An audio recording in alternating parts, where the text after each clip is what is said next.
பாதை அடைபட்டான். இதே அடைபட்ட அனுப்பப்பட்டவன் சந்திக்கிற அடுத்த பாதை தான் ஆதியாகமம் 41:14.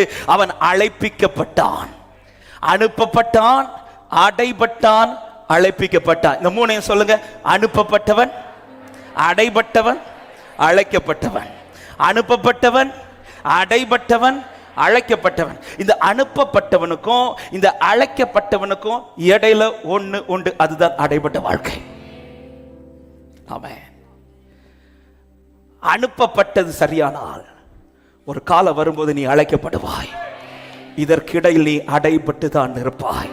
அடைபட்டது டெம்பரரி, அழைக்கப்பட போறதா எனக்கு பெர்மனன்ட் சொல்றவங்க மாத்திரம் நல்ல கைகளை தட்டி எத்தனை பேர் இந்த வார்த்தையை விசுவாசிக்கிறீங்க? நான் அனுப்பப்பட்டவன், நான் சிறையாக்கப்பட்டவன் அல்ல, நான் அனுப்பப்பட்டவன். ஹalleluya. முதலாவது தகப்பனிடத்திலிருந்து சகோதரர்களிடத்தில் அனுப்பப்படுகிறான். பிற்பாடு சகோதரரிடத்திலிருந்து எகிப்துக்கு அனுப்பப்படுகிறான். ஆமென். அதன் பிறகு போத்திபாரின் வீட்டிலிருந்து சிறைக்கு அனுப்பப்படுகிறான்.